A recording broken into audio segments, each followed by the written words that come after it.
sama-sama tayong magiging saksi.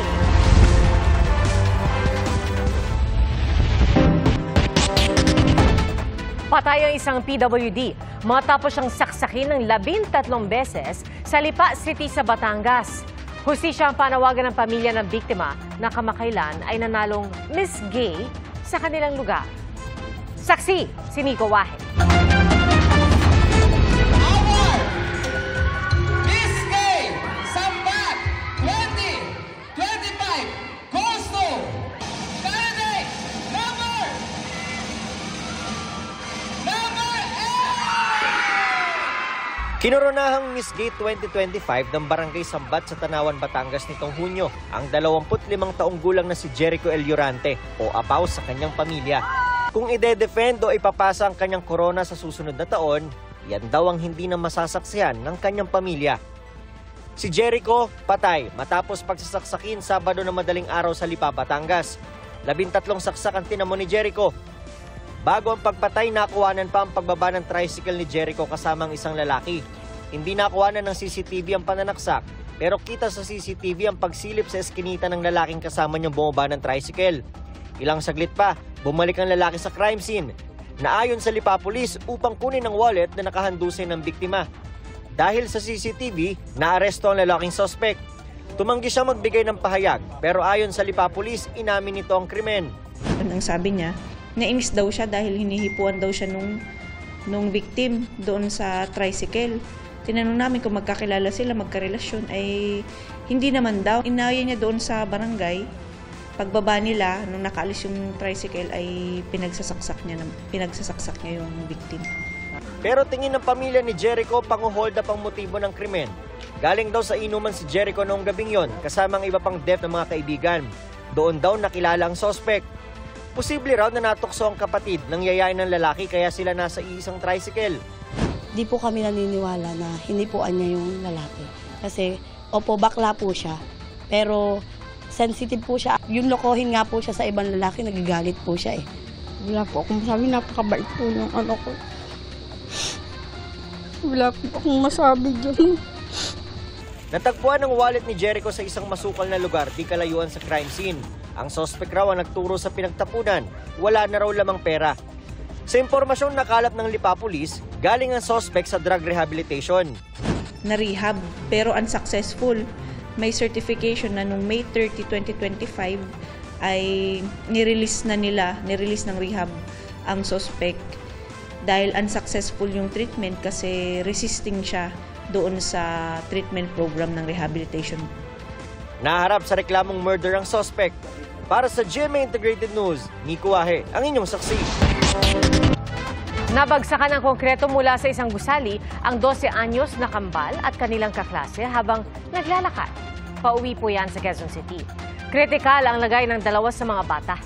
Saksi, si Sandra Aguinaldo.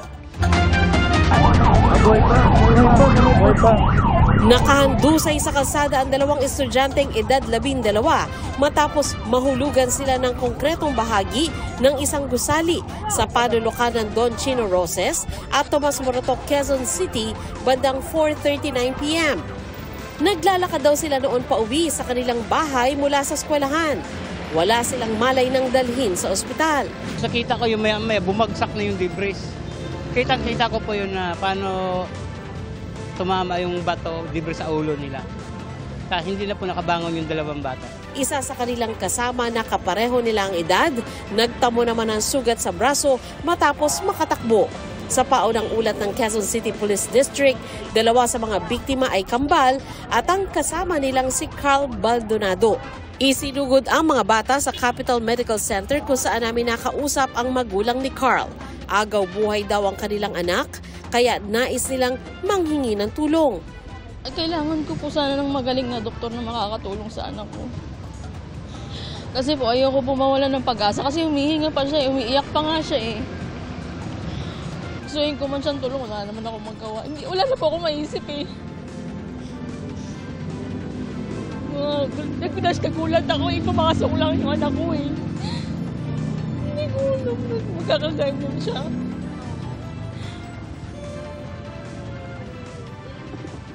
Nanawagan din sila sa may-ari ng gusali Sana makipagtulungan sila sa amin. Naawa ko sa bata eh. Naawa po ako sa anak ko. Ang dami pang pangarap nun eh. Napakabata pa, 12 years old pa lang. Sinubukan naming kunan ng pahayag ang building administration pero wala pang makausap sa ngayon. Para sa GMA Integrated News, ako si Sandra Aguinaldo, ang inyong saksi. 5 ang patay ng madisgrasya ang isang van sa Central Luzon Link Expressway sa bahagi po ng Tarlac. 9 na iba pa ang sugatan kabilang ang driver na nawala ng umano ng kontrol sa sasakyan. Saksi, si Jasmine Gabriel Galban ng GMA Regional TV.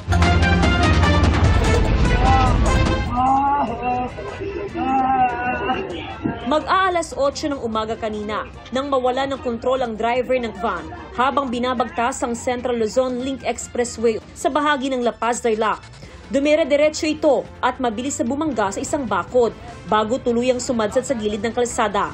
Sa lakas ng impact, UP ang harapang bahagi ng van na sakay ang driver at 13 pasahero. Ayon po sa driver, bigla po siyang nawala ng control sa steering wheel. Nag-cause po na bumangga po siya doon sa metal fence at nag-crash nga po yung van po natin. Lumalabas din sa investigasyon na mabilis ang takbo ng van. It is a self-accident, ma'am. Kung tinigang mag-impact, ma'am, mabilis, ma'am. Nasa 80 to 100 po siguro ang takbo nila. Patay ang 5 sa mga sakay. Sugatan naman ang driver at 8 iba pa na mabilis isinugod sa magkakahiwalay na ospital. Mga trabahador ang mga biktima na galing Caloocan City at patungo sana sa Cabanatuan City, Nueva Ecija. Patuloy pang investigasyon ng mga otoridad. Wala pang pahayag ang mga kaanak ng mga namatay at mga nasugatan sa aksidente. Para sa GMA Integrated News, Jasmine Gabriel Galban ng GMA Regional TV, ang inyong saksi.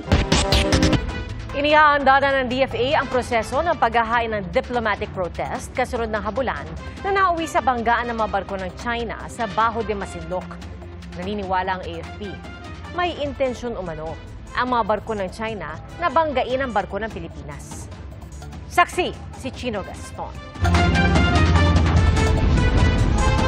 Pincer move ang sinubukang gawin ng China Coast Guard at People's Liberation Army Navy ng China kahapon ayon sa Philippine Navy. Sinusubukan umano ng 2 barko ng China na ipitin ng BRP Suluan ng Philippine Coast Guard. Pero imbis na maipit ang barko ng PCG, nagbangga ng 2 barko ng China. Kitang napipi ang nguso ng China Coast Guard ship. Ang Chinese Navy ship naman nagkaroon ng malalalim at mahahabang gasgas sa tagiliran. Makikita rin na bago sumalpok sa mas malaking Chinese warship, may 4 na CCG personnel na makikitang nagbababa ng bumper sa harapan ng kanilang barko. Matapos ng impact, hindi na sila nakikita sa harapan ng barko. Hindi malinaw kung ano ang nangyari sa kanila. Nag-alok ng tulong ang PCG sa CCG pero hindi ito tumugon.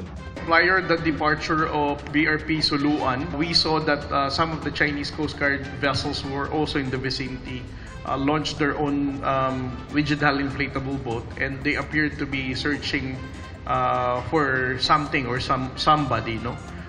So we assumed that there was a search and rescue that was conducted yesterday. Our thoughts and prayers are still for those Chinese Coast Guard who were injured dahil dito sa insidente. Sabi ng PCG, lubhang delikado kung ang BRP Suluan ang napuruhan ng mga barko ng China. 44 meters lang ang BRP Suluan kumpara sa 90 meters na haba ng CCG vessel at 135 meters na haba ng barko ng Plan. You can just imagine the impact kung sakaling ang maliit na barko natin. I don't want to speculate that the real intention of the PLA Navy warship was to intentionally ram the Philippine Coast Guard vessel. I still stick with our initial assessment yesterday na there was only a miscalculation on the part of the PLA Navy warship kung kaya't nagkaroon ng collision. Pero si AFP Chief of Staff General Romeo Bronner Jr. kumbinsidong balak talaga ng mga barko ng China na banggain ang BRP Suluan. Kitang-kita doon yung aggressive na tactics ng China, no? Ang assessment natin doon ay yung PLA Navy ship ay talagang ang pakay niya, ang objective niya ay i-ram yung ating Philippine Coast Guard. Pag-uusapan daw ng AFP kung ano ang susunod na hakbang Ngayong warship nila ng China ang gamit para mangharas sa West Philippine Sea. Kasalanan nila yon, no? Kasalanan nila yung nangyari yon. Sinasabi nila na tayo daw ang nanggugulo dun sa West Philippine Sea, pero kitang-kita natin kahapon dun sa nangyari na sila mismo ang nanggugulo, no? Because they continue to claim Baho de Masinloc or Scarborough Shoal as their own territory. Hindi naman tayo pwedeng pumayag dyan. Ang Department of Foreign Affairs inihahanda ang proseso ng paghahain ng diplomatic protest dahil sa panibagong insidente ng panghaharas. We are of the view that this is a situation whereby we have to be more careful, that we still go back to the process of whereby diplomatic dialogue and discussions will be best for the situation. Are we going to summon the Chinese ambassador in Manila? I think there has been a process, but we're still rethinking the whole issue. We have not yet. Nababahala raw ang DFA sa delikadong pagmamaniobra ng mga barko ng China at panghaharang umano nila sa pagbibigay ng tulong sa mga mangingisdang Pinoy sa Baho de Masinloc. Pinuri rin ng DFA ang pag-aalok ng PCG ng tulong sa barko ng China. Ang crew ng BRP Suluan kinilala rin ng PCG, partikular ang kapitang si Joe Mark Angge. Ilang diplomat din ang kumundena sa anilay delikadong mga hakbang ng Chinese ships gaya ni US Ambassador Mary Kay Carlson. Ang Foreign Ministry ng China isinisisi sa Pilipinas ang insidente at hinimok na tigilan na raw ang paggawa ng mga aksyong nag-uudyok ng gulo. Tugod dito ni Defense Secretary Gilberto Teodoro, I'm already tired of contradicting, and I don't want to answer a blatant lie and glorify it. And everybody knows the truth, really. Why will we pick a fight? That's what the President said yesterday. Who in his or her right mind will initiate a conflict when you are a smaller country? Common sense, unless they don't have any.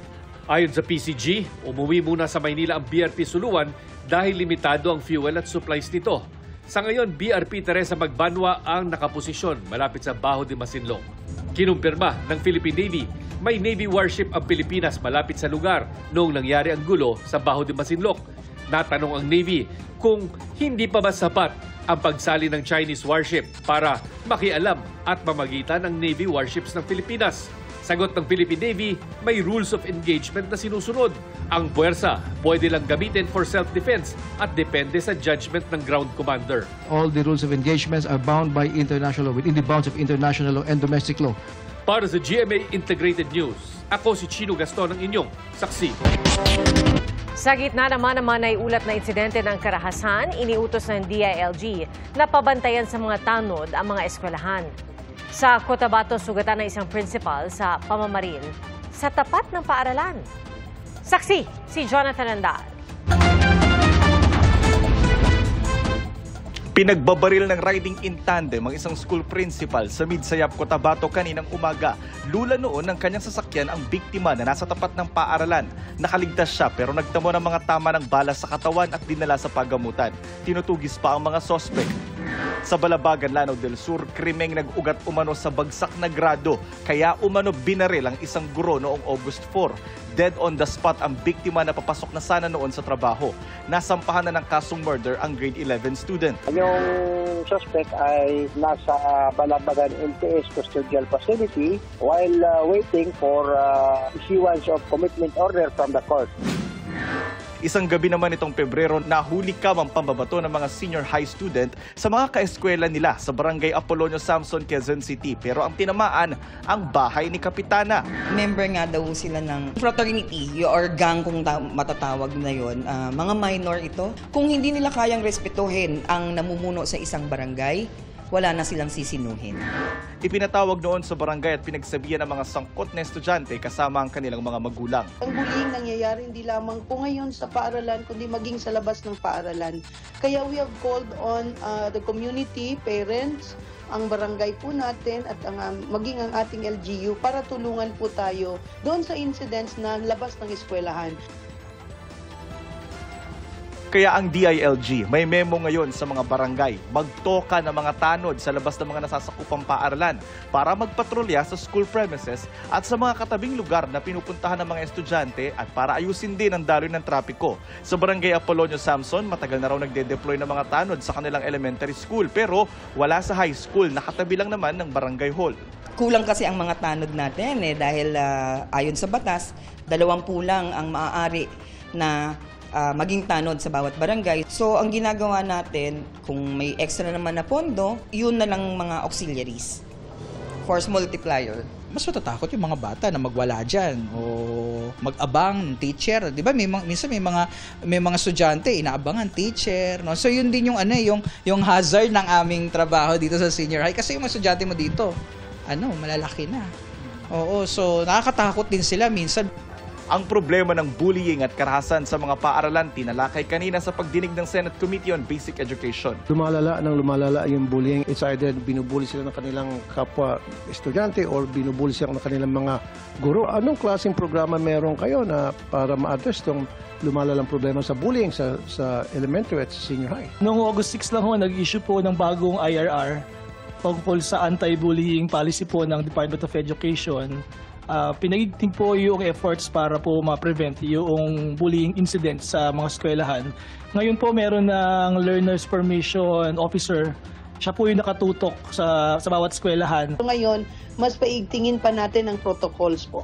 Yung pag-i-inspect ng bag pag pumasok sa paaralan. Tapos po yung ating mga guro, dapat po may roving po tayo ng mga school personnel para tingnan kung anong nangyayari sa bawat silid-aralan o kahit maging sa CR.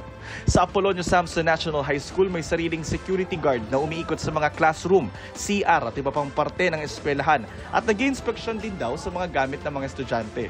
Sa panayam ng Super Radio DZBB, natanong din ng DepEd kung magdaragdag ba ng mga security guard sa mga paaralan.